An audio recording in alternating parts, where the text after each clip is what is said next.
Hi, my name is Rachel McLeod, and I'm a licensed clinical social worker and emotional wellness coach. And I help people do the brain work for resolving symptoms of anxiety, depression, and traumatic stress. And today, I've been talking about this a lot this week. I'm really excited about sharing this and a little nervous too because I know this ruffles feathers.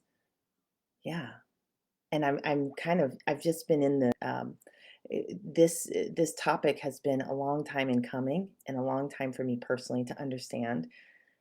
Anyway, I'm enjoying this. So I want to share it with you today. And I want to invite you. This is the first time I'm talking about this live. And I want to invite you to build on this conversation with me, to build on the understanding, the insight with me. Share your thoughts in the post, share your reactions in the post, in the comments.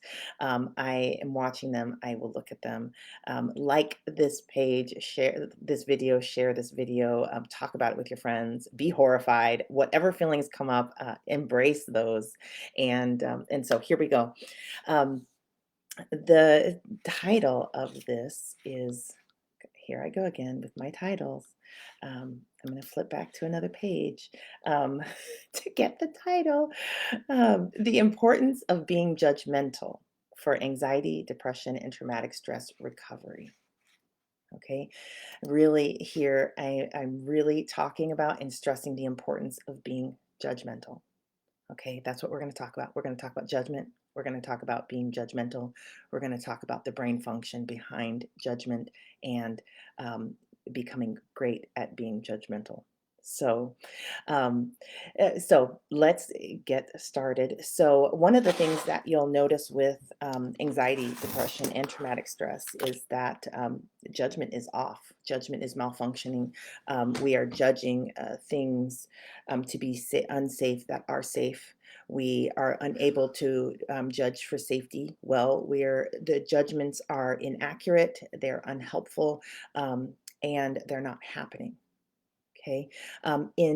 You'll notice if we are in toxic relationships that we know are toxic or that are causing us pain, we actually don't have enough judgment to get out. Our judgment is impaired, it is broken, it's not serving us, it's not showing up. And there's lots and lots of reasons around this. And one of those is that we have trauma around being judgmental. We have trauma around judgment, and that actually pulls us out of being judgmental. And many of us grew up in religions where you were not to judge. And so, therefore, your ability to judge was pushed down and buried. And this is actually a very important life skill that we need. We need to judge if our food is expired or not expired. We need to judge if our relationships are healthy. We need to judge. We need to judge. We need to judge. We need to judge. Right. But one of the challenges here is that because we're not good at judging, right? It's like going out and riding a bike. You've never ridden a bike, you go ride a bike and you make a mess of it. Well, some of us use that as evidence that we should not ride the bike or we shouldn't judge because we made a mess of it. We shouldn't judge, or I'm just bad at judging, so I'm not going to do it. Or I saw somebody judge someone harshly, so judgment is bad, right? We've got an all or nothing relationship with judgment. It's either all, some people get all the right to judge, some people get no right to judge. I can judge in this situation, but I can't judge in this situation. On, off, on, off. And either or. I'm bad if I judge. I'm good if I'm judged. I'm safe if I judge. I'm right. We've got all these beliefs and experiences around judgment that come from our personal experiences, our families' experiences, the myths we create in our culture, in our world about judgment. Right? We've seen judgment do some horrific things. We are seeing judgment do horrific things to people. Right. So judgment is really getting a bad rap here, and it really can have a bad reputation. And gosh, don't be that person people say about, oh my gosh, she's so judgmental. right? So this is used. We weaponize this word. Do not be caught being judgmental. Don't do it. Who do you think you are to judge? Right? You need a high place. We're taught you need a high place in order to judge, to make a judgment, and this makes us all wonky with judgments. And this is actually a skill that your brain needs to get phenomenal at. It needs to actually create mastery with judgments. And so let's talk about that here. But I really want you to understand that this is vital for health and wellness. It is vital for your health to judge well, to judge accurately, to be great at judging, to be excellent at judging, to be masterful at judging. So, um, so, couple of things. Let's start out with I want to talk about what judgment malfunctions or dysfunctions look like, so that you can have some clues. These are things I'm looking for in therapy. I want to see how their judgment muscles are moving. It's we're looking for something different. Like in physical therapy, you can see, can they do this? You can see some physical things. Emotionally and mentally, you can see things as well. You can see how things are moving. These are some of my evaluators. Um, and so I invite you to try them out, try them on, use them as part of. I'm judging to see if someone can judge, right? I'm judging where someone is in the judgmental process, and to see how well their judgment is functioning. Okay, so come step beside me with this. So one of the dysfunctions that we'll see is no judgments. Their brain is not creating judgments at all whatsoever. And it's like that staircase to judgments is off. Maybe the judgment factory has been turned off. There's a do not enter sign in front, or hopefully there's an under construction sign, but usually that's not it. It has been turned off. It has been deactivated, usually by trauma or by examples in their family system up close and personal when they were young, of people who were unable to make any judgments, right? And we have histories of this, right? We have histories where women could not make judgments, where slaves could not make judgments, where people were not able to make judgments, right? So please understand, this happens. This is here. And so if you find a place where people are not making judgments, if you've got no, you're like, hello, what's my judgment here? And your brain is like empty, nothing's showing up. This is that kind of dysfunction. Um, we've got another dysfunction is just wild judgments, grandiose. They're grandiose. They're like way bigger than they need to be. They're here and there, and like a rapid fire of judgments. This is not. This is a malfunction, right? Um, and malfunctions does not mean bad. It actually creates bad, but I'm not using it as a bad thing. We want to work with the brain wherever it's at. A lot of times with a lot of judgments there, it's like the brain hasn't practiced enough times to narrow down the options. Like after enough practice, if you're in a maze, you just stop. You're like, I've been down that part before. Let's just not even go there. Right. And so, but in the beginning, it's just like one of the phases people can go through is just a ton of judgments everywhere. It's overstimulating amounts of judgments where they want to shut their brain down and check out. Right. And so that can be one of the things. Another judgment malfunction is just inaccurate judgments. Right. And this can happen at any time. Right. And we want to see, if you are inaccurate with your judgment, what does your brain do? Some brains, when they're inaccurate with judgments, they will repress that information because it's so much more important to be right, or there's trauma around making mistakes or making errors that they can't confront their own errors. So they would rather hang on to an inaccurate judgment than to confront the fact that they are not that they made a misjudgment, right? Sometimes we just find we didn't have enough information and we misjudged. That happens, right? And so that's a bit of a different malfunction, but it's part of practice.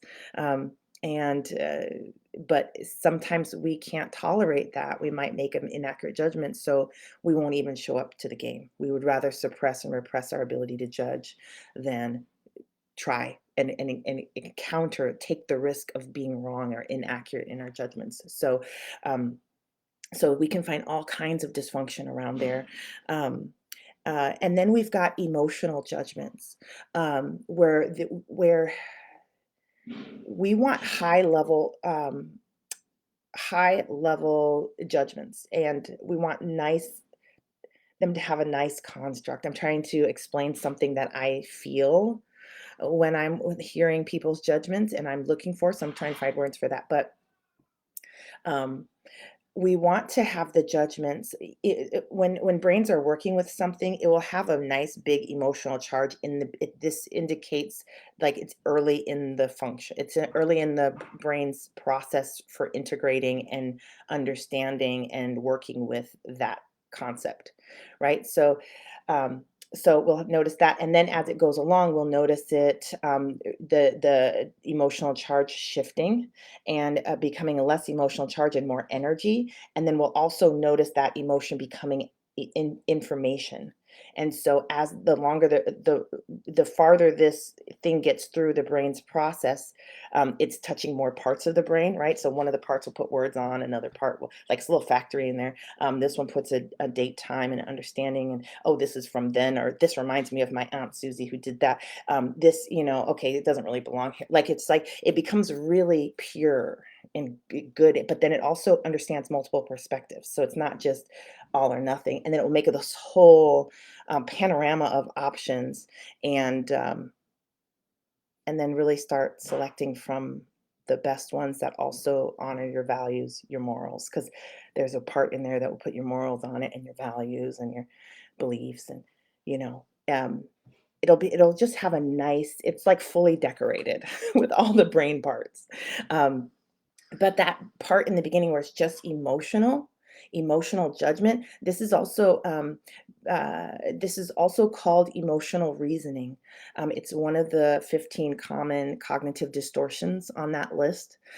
It's a distortion. It's not quite right because it's emotion. We want the emotion to also integrate reality, data, other multiple perspectives, experiences. We want it to have a lot more things included than just pure emotion, right? So if we're making uh, emotional judgments, we might say things like, I hate Susie. She's bad. Susie's on the list today. Sorry, Susie, whoever you are.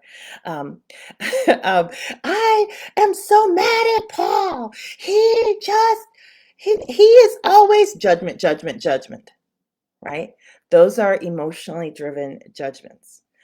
They have not had time to go through and get ornamented with values and morals and considerations and empathy and compassion and insight, right? It hasn't gone through the process. So this is another malfunction. So if you're doing this, I have clients recognize where this is a sign of where they're at in the process. So if we're at emotional point, we know we want to help the brain continue to move this along. We also know that the more negative that emotional charge is, the more difficult the brain is going to have moving the information through the process, because the brain, the pain in there, and negative emotions register as pain in the brain. And so the brain, there's the limbic system, which is like right off the brainstem, right? So the information's coming up the brainstem, and the limbic system is like a checkpoint, and its job is to get away from pain. So it will send the pain right back. So your mind body system has a hard time getting that information, that emotion through past that part of the brain, the checkpoint, to get processed, to be able to get to the values, the morals, the words, the other perspectives, the more complex reasoning and higher function reasoning, right? So that's where we're going to help. I teach them to help their brain do this part, because that part can be really sticky. Brain doesn't have difficulty with the rest of the parts, and usually, so that's really where we hunker down and work. So if we're mad and hateful, right, we've got hate moving through our system, which is a complex. Boundaries haven't been there, frustration, anger, hopelessness. I mean, all moving into creating this big hate thing. We need to get that hate through the pathways. We don't need to pretend it's not there, repress it, all these things. We're actually going to need to get it processed so that the brain can make accurate judgments. Okay, even though I have these big feelings about Susie, sorry, Susie, I am also judging that this was a mistake on her part, and she will, something balanced. We want to see judgments being very balanced, very grounded in reality. Um, yeah, and very inclusive of so many of your brain functions, your values, your morals. I keep saying values, but seriously, people come out of these judgment rages, let's say, or these judgment spirals, and they're like, "Ooh, that wasn't very good of me," right? It didn't honor their values. In the moment, their values were not included, right? Their actual values of honoring this and that and being inclusive and this and that, and their understanding of what it's like. Maybe they've been in that situation and but they, in that moment of emotion, they couldn't remember what that was like and gather that information in there. Right. And so they actually realized they did not make a good judgment. And the judgments that they made were not good. And so those are some, let me see. Oh, I also wrote down this, I just made this up now, but I wanted it to be different from no judgments, and this one is judgment paralysis. Um, so I don't know if that's a real thing out there. I'm making it up. Play with me here. But this occurs when we have inner conflict. When the brain is when we are experiencing inner conflict, the brain actually doesn't know what to do to move forward, and it just kind of bounces back and forth. And then eventually, you have to make a decision. You have to do something, so you just do whatever. But it's not accurate to it can't honor the parts of you that value this and the other ones that value this. Right. And so, one of the things I'm constantly helping people do and recognize is when they have inner conflict, because brains don't do well with inner conflict. And we'll just do something. And usually it's something fight, flight, freeze, faint, or fawn during that time. And so we want to avoid that. So we'll get in there and resolve inner conflict, and then the whole thing moves more smoothly. And so, but in inner conflict, it is a major cause of paralysis.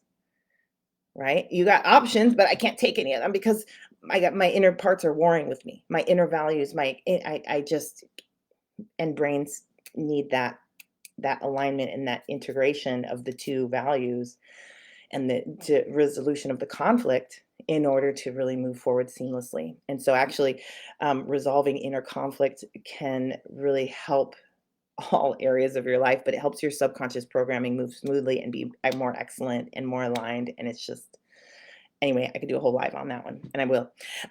Okay, so with those malfunctions out there, you might be able to recognize them better.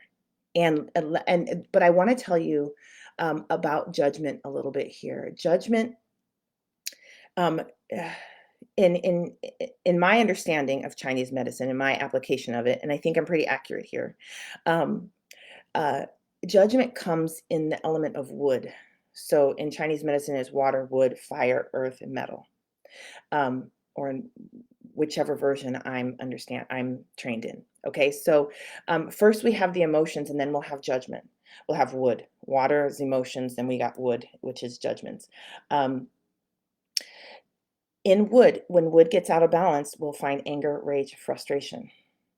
Right? When that comes into balance, or if we have balance, we'll find kindness and assertiveness.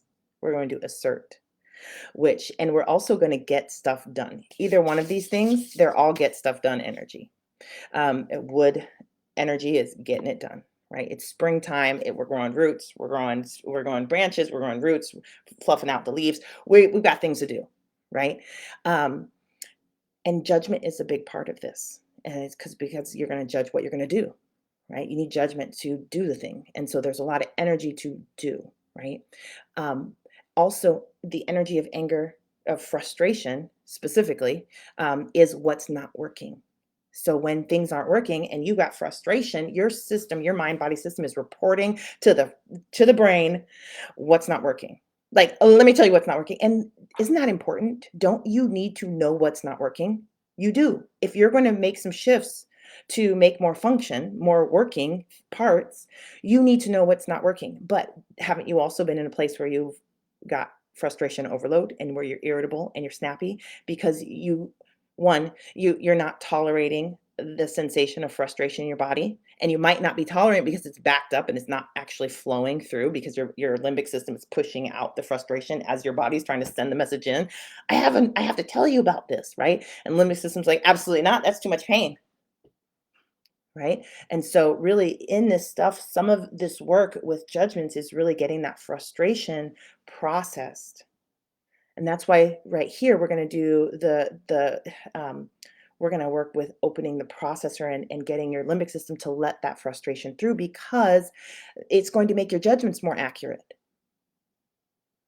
It's going to let your judgments get to the different part of the brain, be understood, give you words, give you insight, epiphanies, all that stuff you need. Right. So while this frustration is going on, I encourage people to use an intervention. I'm modeling emotional freedom techniques. Any mind body intervention. I have 4 that I teach. I teach 3 of them. Um, for free to anybody and everybody. I'm like, "Hey, work with your brain, try this out, right? So that you can enroll in that on my website. I put the links here. It's called Interventions for Inner World Transformation. These are interventions that influence the limbic system to let stuff through that normally it would push back in and use it to create symptoms of anxiety, depression, and traumatic stress. So we can actually, instead of anxiety, depression, and traumatic stress symptoms, we can actually get healing, resolution, growth, maturation, and mastery, which we want with judgments. And so right here is really where we will work.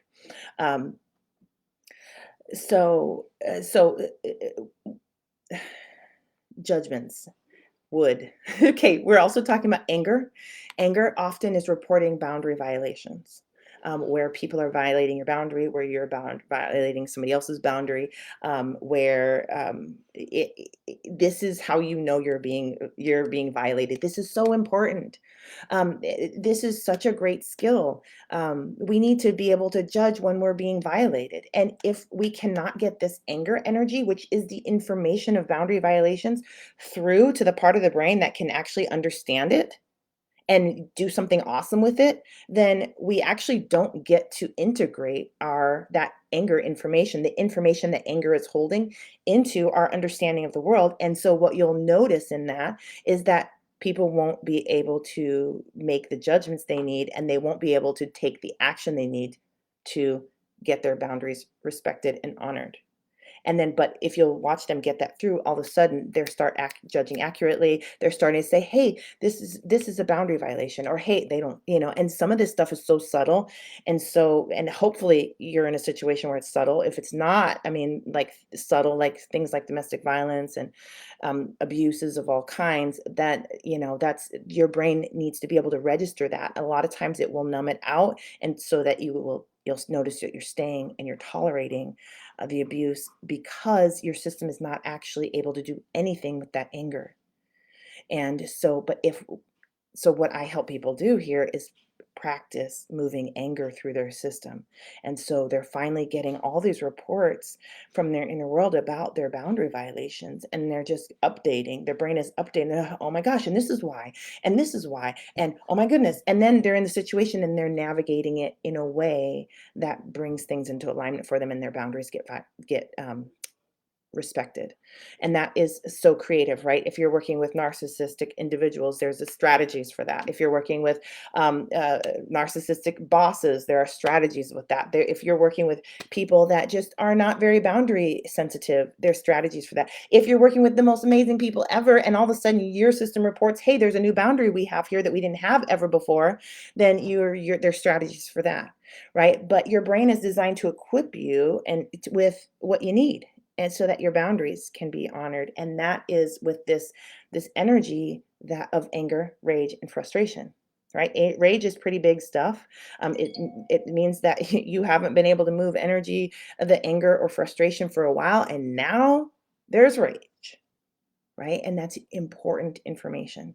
And so it's so important to rage well, which means get the rage to actually complete the healing process and the processing process, the integration process, um, so that you're equipped to do what you need to do. Like, for instance, you don't want to solve a problem without reading the reports, right? You don't want your doctor doing surgery on you until he's read all your reports and understands where we're at, right? We're asking people to correct their boundaries without getting any of the reports about the boundaries from their inner world.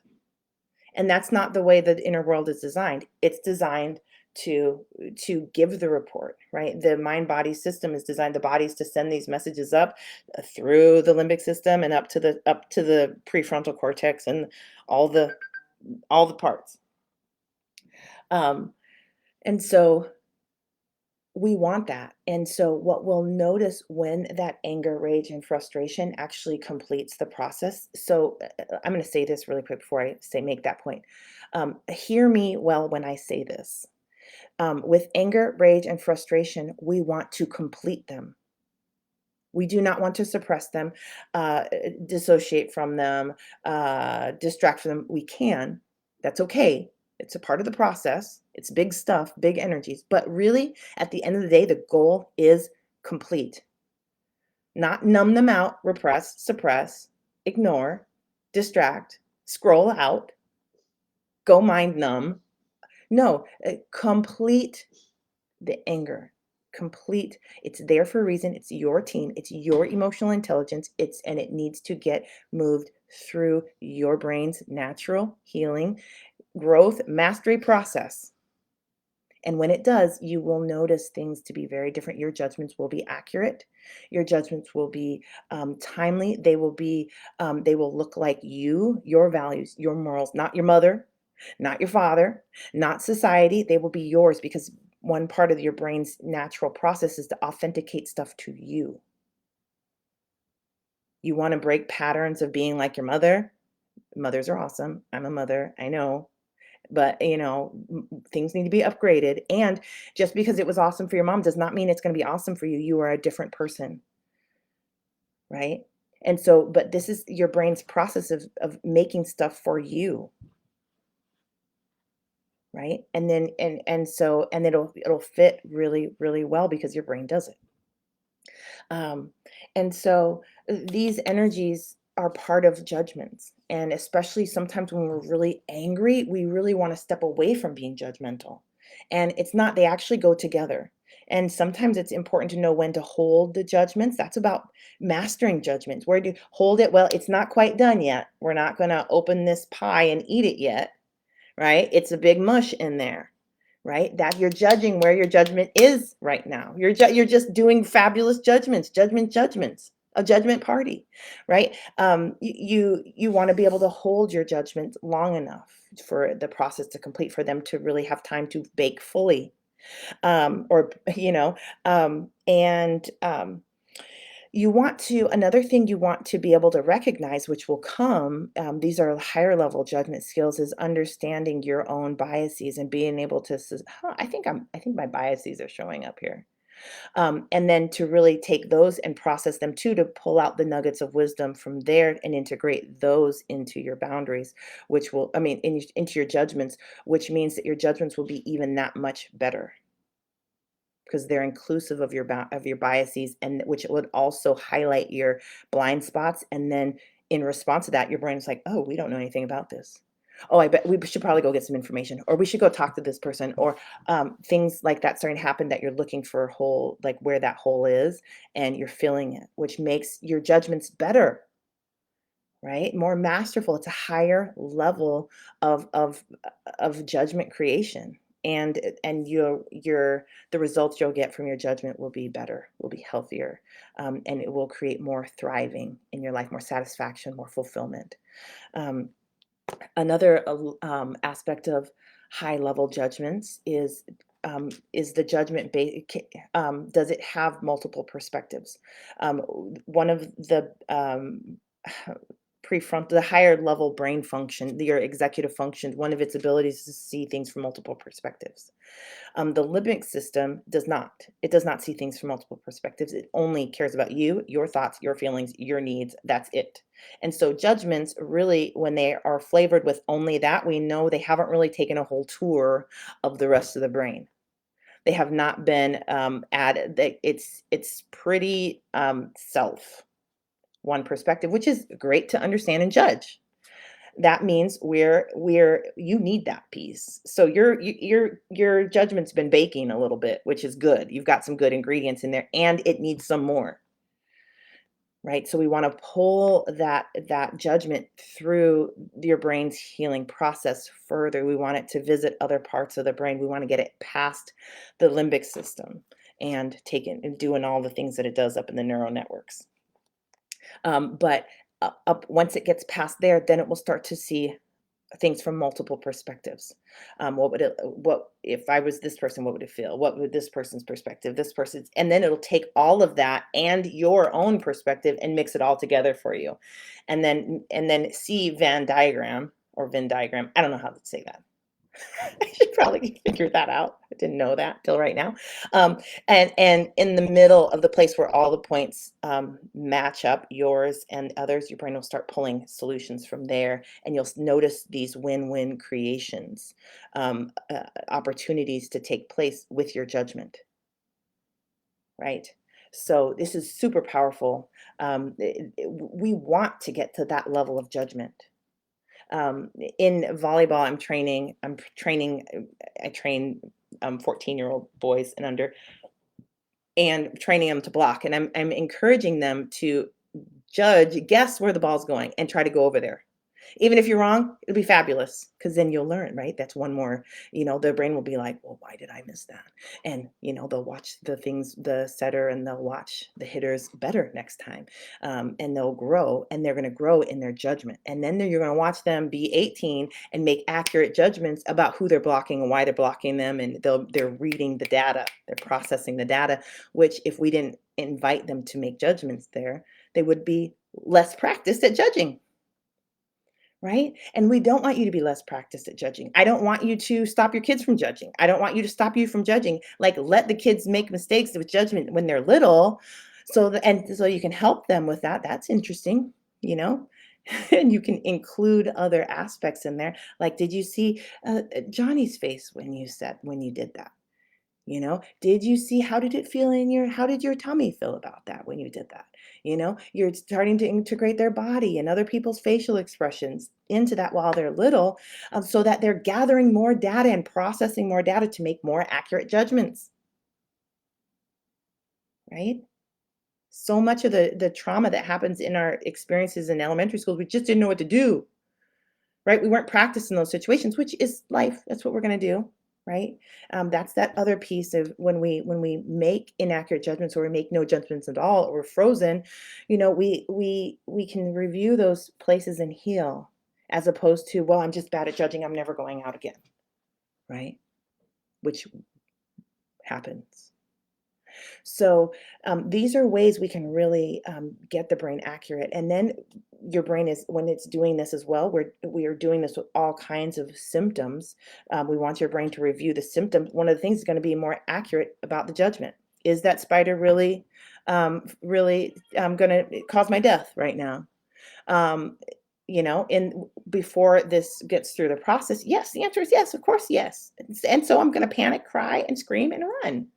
Right? But if we can get that all that information, that fear, that terror, that I'm going to die, that judgment through the pathways, your brain's pathways, healing pathways, all of a sudden the brain makes a better judgment, and then the answer is, well, no, that's ridiculous.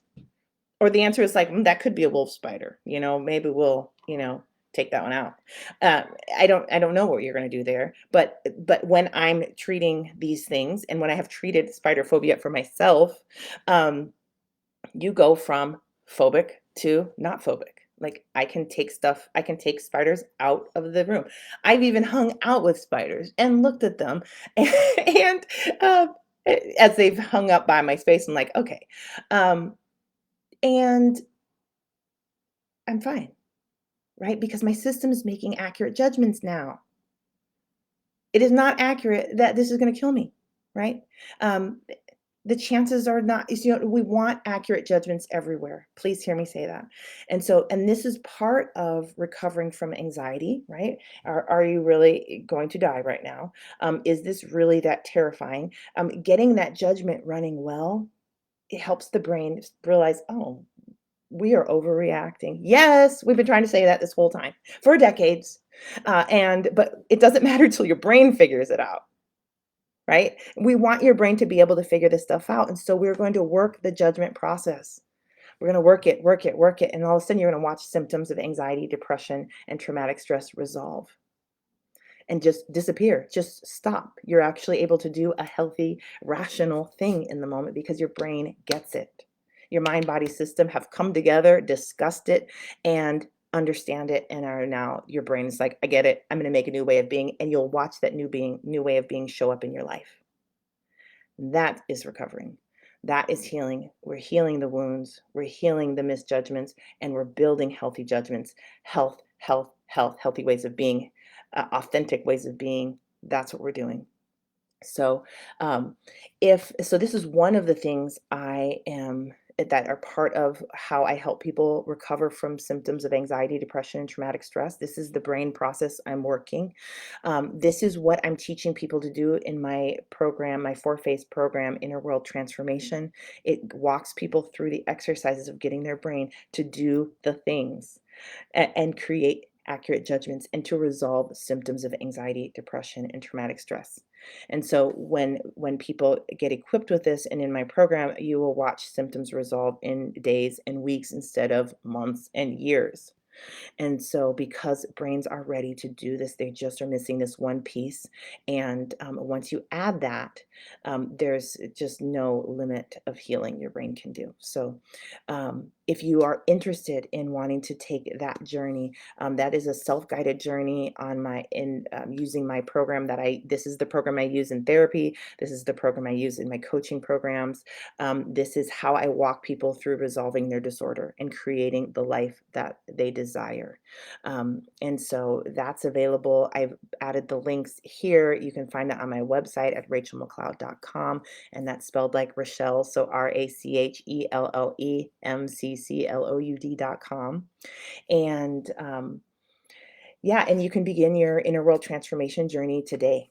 And you will watch symptoms resolve starting right away. And you will today, even like when you start using them, because that's how you know you have the right intervention. I teach you the interventions, you try them out, and then you start using them with symptoms in the way that I teach in the program, and you will watch them uh, get less intense, less powerful, and then just not show up anymore. And so that's really, really powerful. People using this program, the way I outline it, are usually will resolve 3 to 5 or more, or 3 to 5 um, symptoms per week.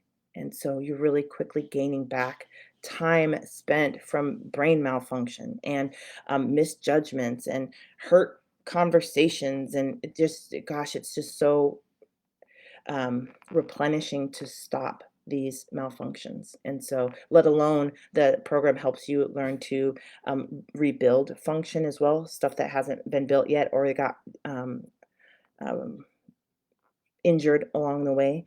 So that coming on too is another huge transformation. And we really, it's powerful. That's what I have to say at this point. There's tons of testimonials. Well, I don't. I didn't want to put tons. There's testimonials on the page. You can read about that and learn more. So I am so glad you joined me today. I hope that you are more comfortable with your judgments, with being judgmental. I hope you are curious about your judgments. I hope that you are excited or at least interested in building mastery in your judgments and becoming masterful with judging.